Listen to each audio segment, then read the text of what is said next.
This is CJ Peterson, and my co-host over here is author Michael Scott Clifton. Welcome to Book World, The Great Escape. Today we have a very hot topic that has been the author world and been the buzz of the author world. It's AI in writing, proofreading, pretty much in the author world. And a lot of people have been discussing it. I've seen a lot of things on it, a lot of posts on it, and a lot of things on it. And we're going to actually sit down and talk about it today for about the next 30 minutes on figuring out, do we take it? Do we leave it? Do we use it or do we lose it? There's a lot on this to unpack, and we've got a lot in it. I pulled a couple different posts on my author websites that I'm on and author groups that I'm on. And I think we need to talk about this. There's a lot. There's a lot we need to talk about, guy. Mike, where do you stand on this, on a couple different things on this? So I think that AI is a tool. Mm-hmm. And like a tool, it's only as good as its user. Mm-hmm. And I think that there's a point, a line in the sand, so to speak, which delineates between using it as a tool, as a creator, as a writer, and using it to do all the content for you with little or no input from the writer.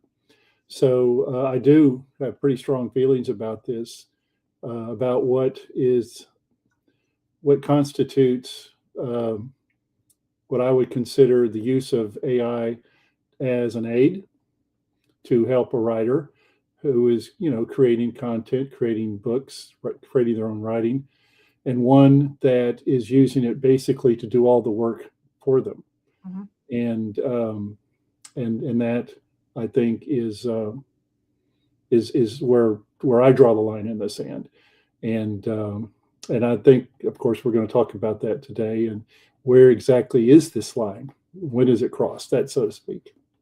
Elizabeth says, looking forward to this topic. At first, I was unsure because I didn't understand, but my brother, which is in the tech world, calls it a very smart fifth grader. It can do cool stuff, but it can be abused, definitely.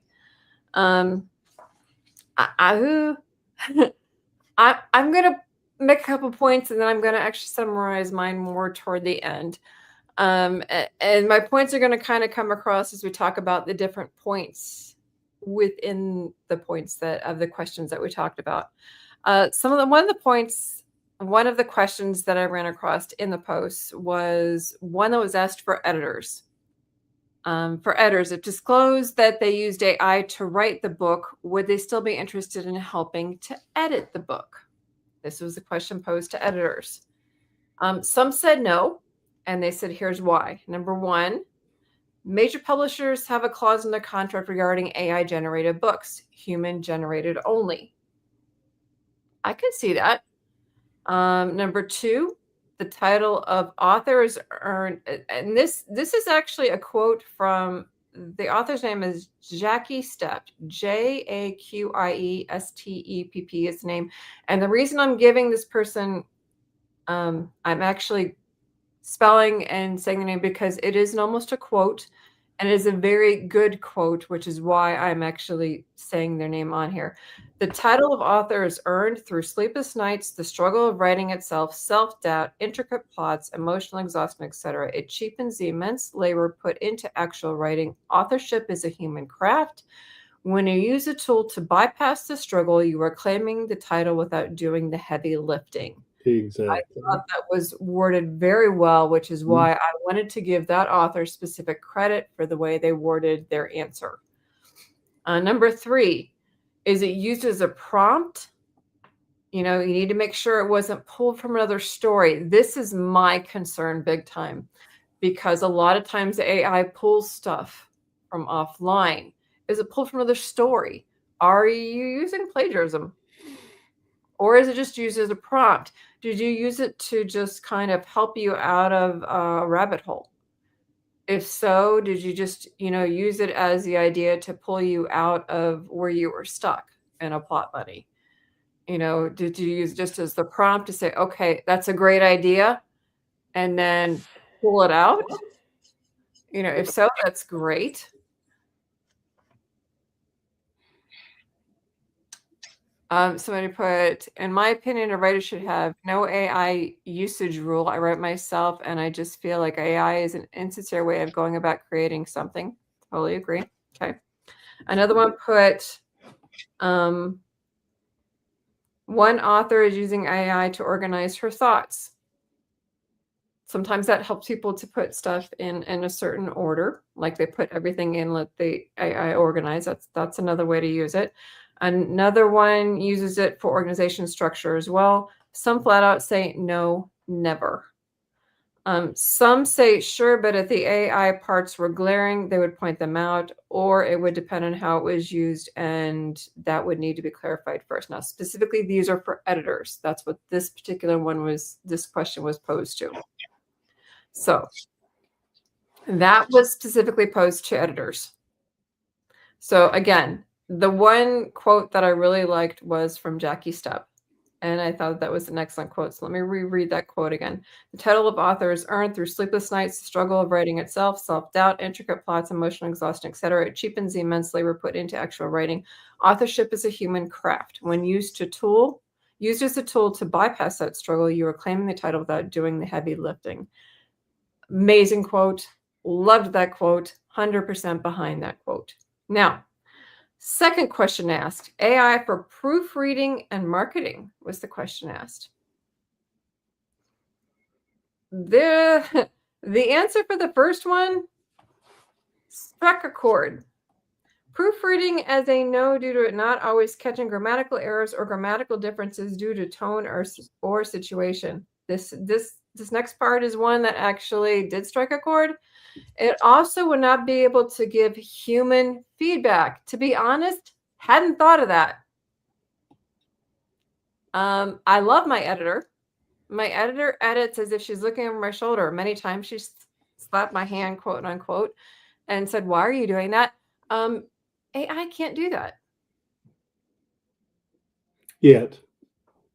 As soon as it does, we're going to have a problem. If AI did that to me, we would have a problem. I have actually used AI to make pictures before, but if my AI was that sassy, we'd have a problem. Right. Yeah, no. I like the feedback that my human editor gives me. She makes sure to catch different idiosyncrasies that I have in my writing, and she catches I'm famous for my that's, and she caught that.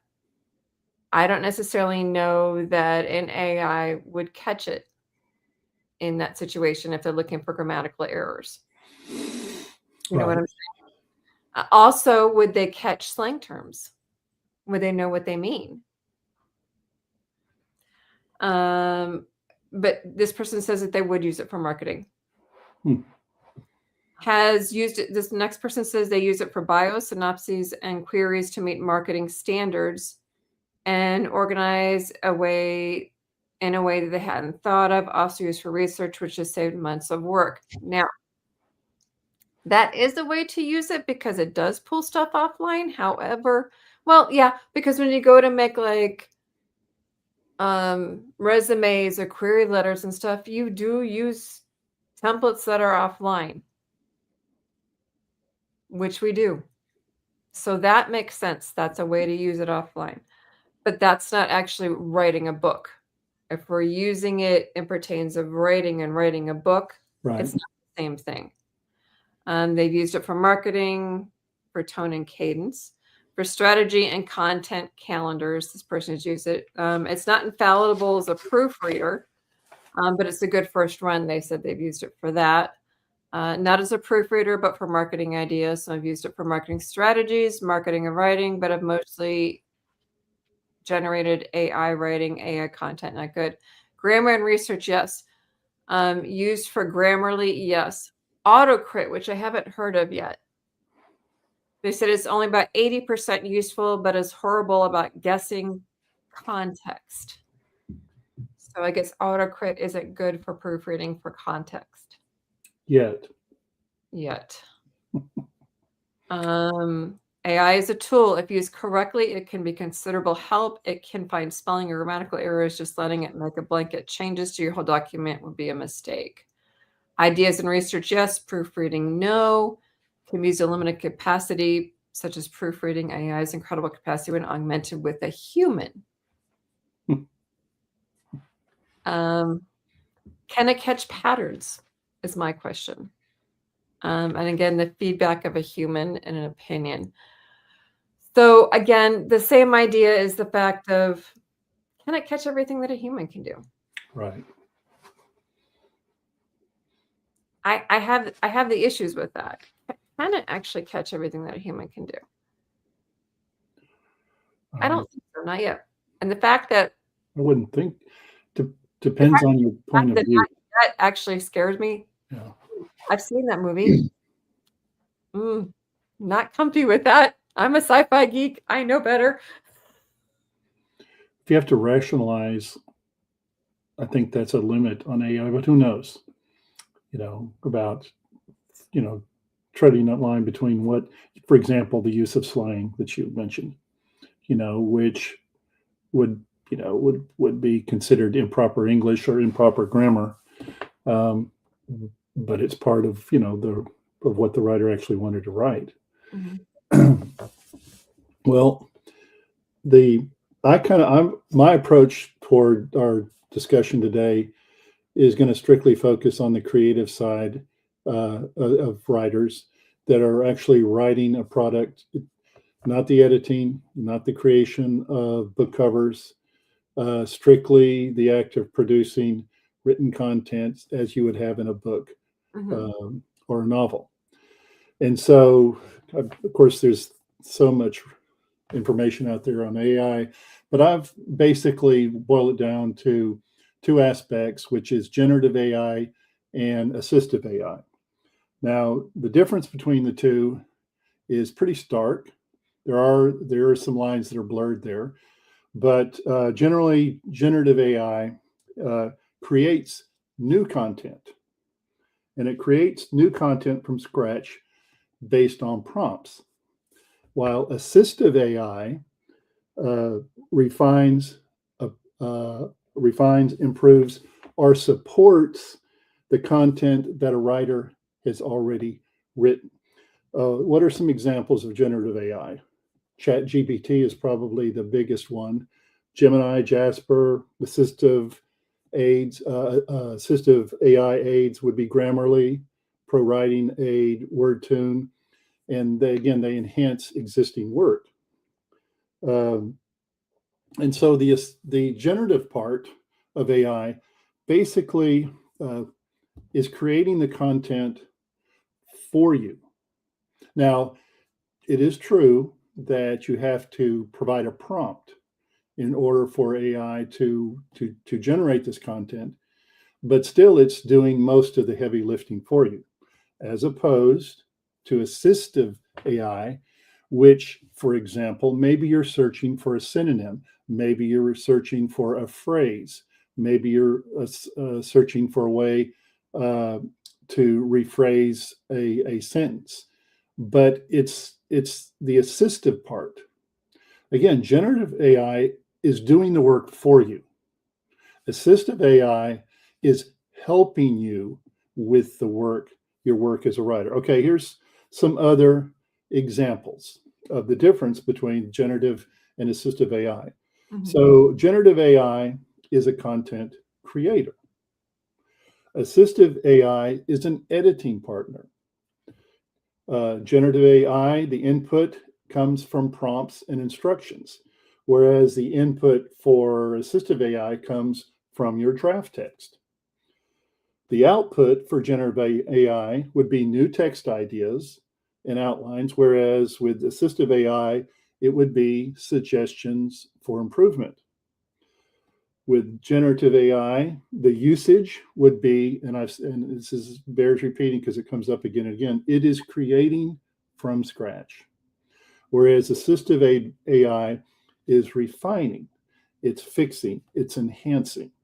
And finally, what is the human role in generative AI?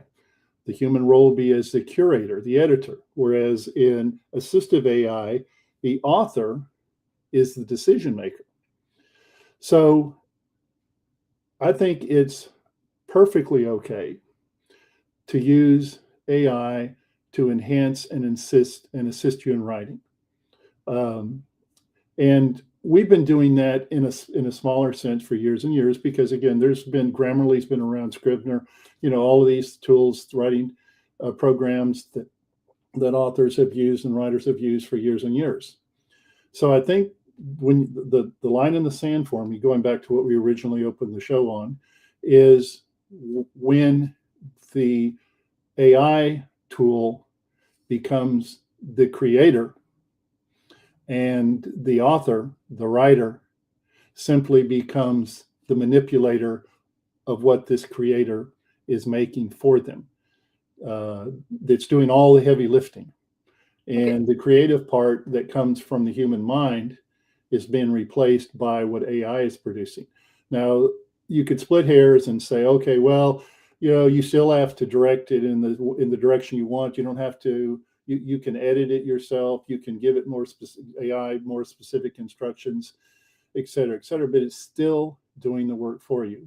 And here's something that we could talk a whole episode on, which I just have a problem with, CJ, and that is this. If you are a writer, you are writing because you have a creative urge in you to produce a book or product that hopefully other people will read. If you have no skill, if you have no ability in that area, why would you want to write a book? Why would you want to produce a novel when that's not in your wheelhouse? Why are you doing it?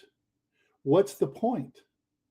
And see, that's another hill I just can't get over. Why are you doing it?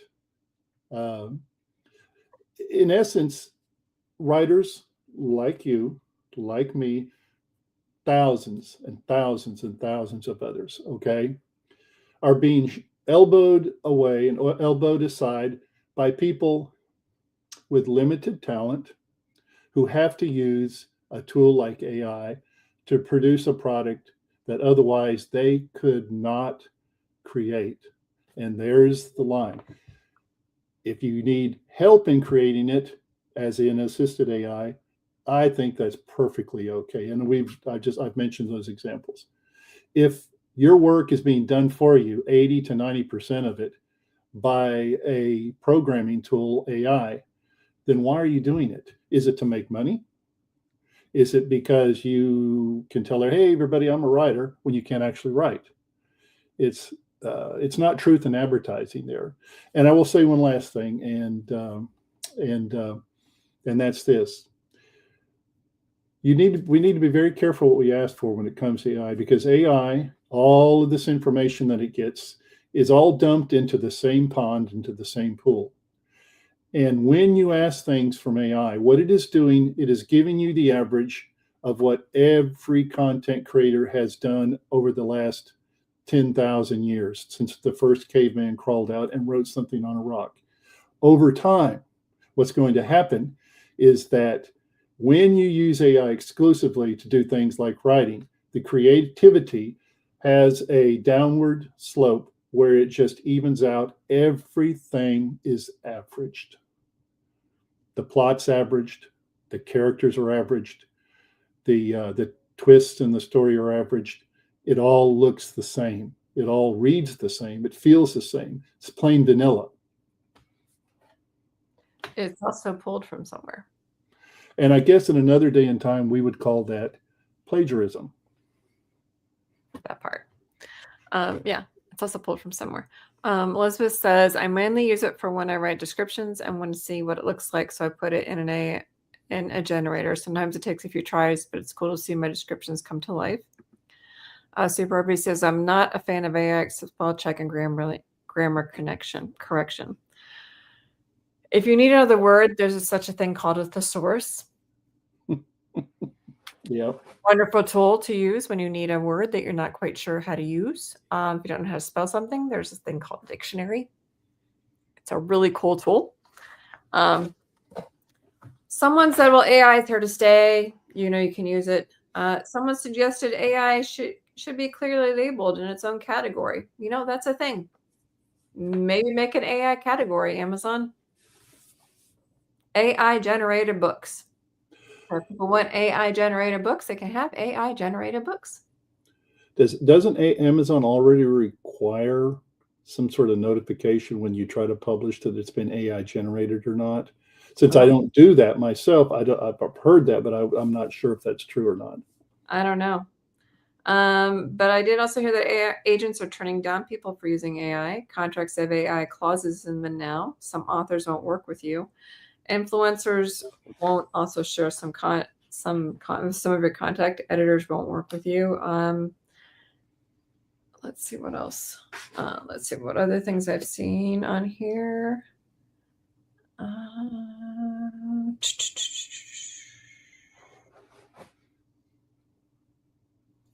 Okay.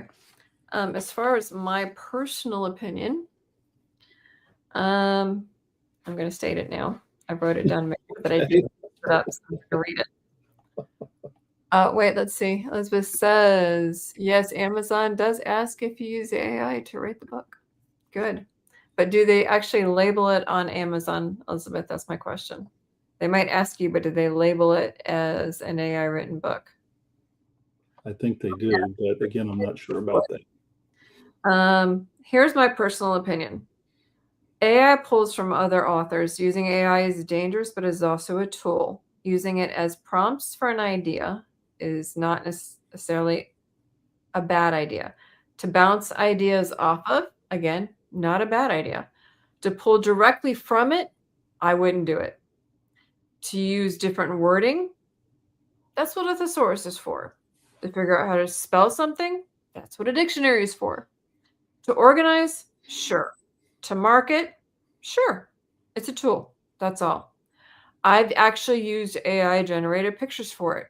However, it was the most frustrating thing to do with because working with AI can be extremely frustrating. I'm just telling you right now, it is not the most user-friendly at times. They can be very infuriating to work with. Just telling you.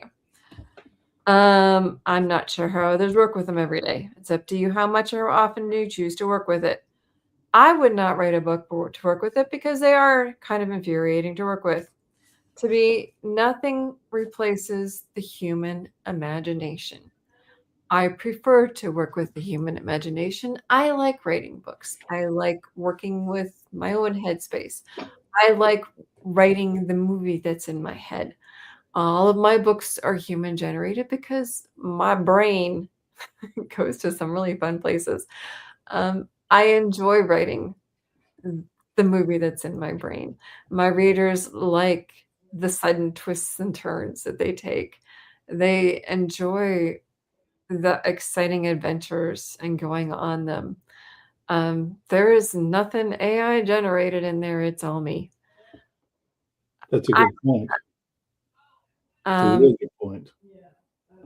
It goes and it flows and that's how it works. And the fact that I won't do an AI proofreader because I love my editor. I love the fact that she edits like she's looking over my shoulder, and eventually sometimes she does slap my hand. And I love that about her. She's as feisty as I am. She's caught me a couple of times and said, I told you not to do that. I love that about my editor. You can't get that from AI.